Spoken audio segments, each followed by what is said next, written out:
Міліцыянты ў дапамогу аграрыям. Адмысловы атрад сілавікоў, у тым ліку прадстаўнікоў унутраных войскаў, стварылі ў Магілёўскай вобласці. Пра гэта падчас селектарнай нарады ў Міністэрстве унутраных справаў заявіў кіраўнік ведомства Иван Кубраков. Но самое главное, еще раз говорю, разные ситуации есть. Есть наши нормативно-правовые документы, где надо помочь людям, помощь вся должна быть оказана. Сярод асноўных задачаў для міліцыянтаў падчас уборачнай кампаніі Іван Кубракоў назваў жорсткае спыненне крадзяжу, п'янства і карупцыі. Пры выяўленні такіх фактаў чыноўнік загадаў неадкладна рэагаваць. Таксама кіраўнік МУС адзначыў, што пра выяўленыя хібы падчас маніторынгу аб'ектаў аграпрамысловага комплексу важна паведамляць старшыням аблвыканкамаў. Гаворка ў тым ліку пра няспраўнасць сельскагаспадарчай тэхнікі. А падчас сваёй селектарнай нарады з чыноўнікамі Лукашенко зноў закрануў пытанне беларускай бульбы. Ён загадаў сабраць такі ўраджай гэтага карняплоду сёлета, каб хапіла і на ўнутраны рынок, і на экспорт. Но меня успокаивает то, что у нас все-таки производство картофеля, как и свеклы, сконцентрированы в отдельных хозяйствах. Там, где умеют его возделывать, поэтому надо обрабатывать, чтобы не загубить. Планы на сёлетні ўраджай бульбы ў Беларусі Лукашенко агучыў міністр сельскай гаспадаркі і харчоў Юрый Горлаў, не менш за 1 000 000 тоннаў. Пры тым, што летась аграрыі сабралі толькі 780 000 тоннаў. Пры гэтым Лукашенко заявіў, што жартаваць з бульбою нельга. Маўляў, летась жартавалі і атрымалі ад насельніцтва па вушах. А вось на тое, што бульбу вывозяць у Расію, дзе закупачныя цэны на яе ў разы большыя, скардзіцца на думку дыктатара не варта. Прокуратура пачала правяранне адносна жорсткага абыходжання з дзецьмі ў садку на Магілёўшчыне. Напярэдадні па сацыяльных сетках разышлося відэа, на якім работніцы садку падчас шпацыру з дзецьмі груба сябе паводзяць у дачыненні 2 дзяўчынак. Адной з іх, імаверна, выхавальніца размазвае пясок па твары.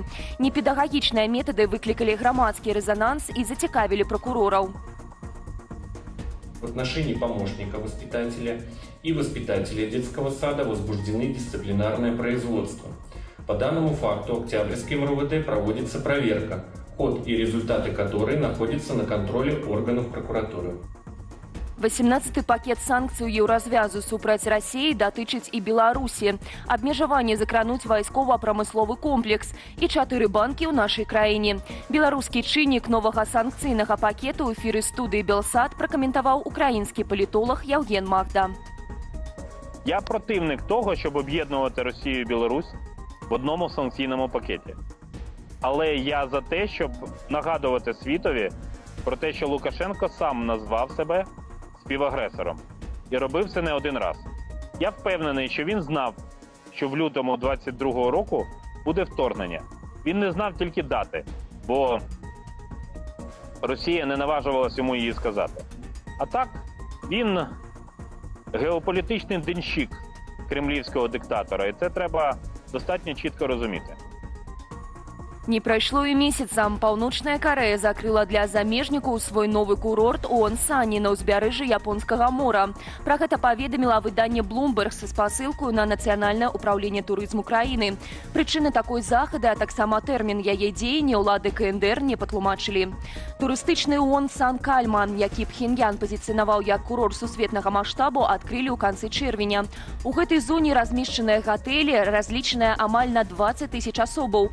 Пабудовы для купання ў моры, месцы для спартовых і забаўляльных гульняў, а таксама гандлёвыя аб'екты. Паўночна-карэйскі лідар Кім Чен Ін агучыў планы ператварыць Онсан у турыстычны цэнтр коштам на мільярды долараў. За мінулыя тыдні адпачыць на курорце ў Онсане паспелі не толькі жыхары КНДР, але і расійскія турысты.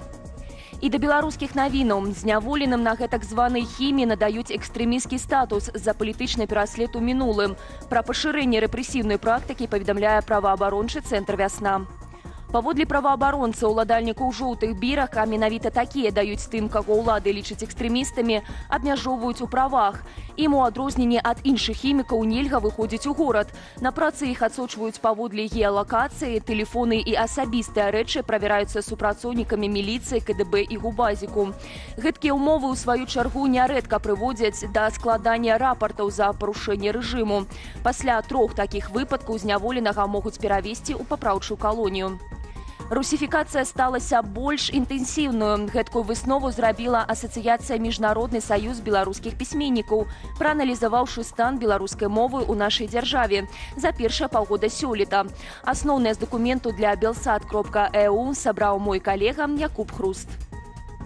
Аналітыкі адзначаюць дамінаванне на беларускім рынку расійскага інфармацыйнага і культурнага кантэнту. Адным з прыкладаў палітыкі русіфікацыі, якую Крэмль праводзіць у Беларусі, у Міжнародным саюзе беларускіх пісьменнікаў назвалі працу 4 расійскіх дамоў, якія ёсць філіяламі федэральнага агенцтва рассупрацоўніцтва. Працягваецца расійская экспансія і ў галіне адукацыі. Гэтак сёлета ўлады Беларусі вылучылі 1000 бюджэтных месцаў для расійскіх абітурыентаў.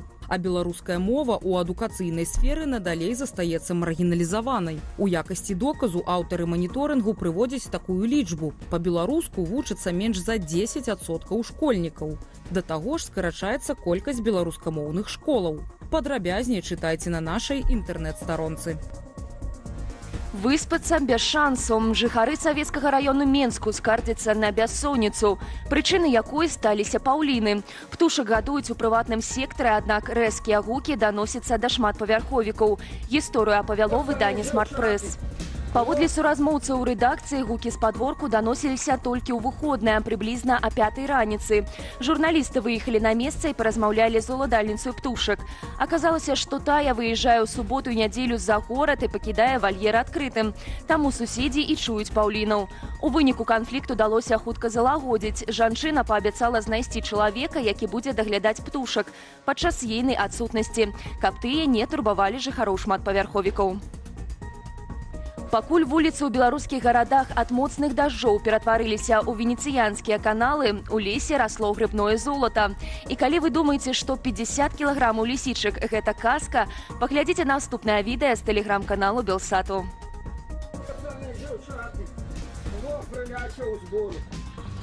Насабачыў грыбоў. Рады дасці не магу. В гэтым году колькі камароў. Колькі гэтых камароў, мяне мільёны, мяне ўжо...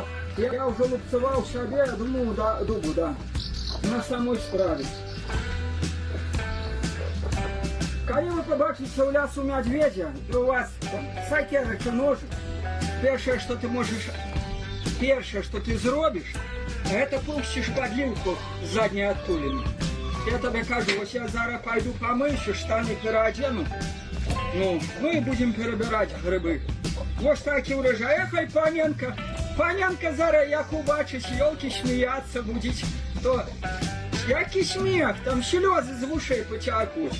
Яна як пабачыць яго каша, арчык прыйдзе, то там болей чым 50 кілаграмаў.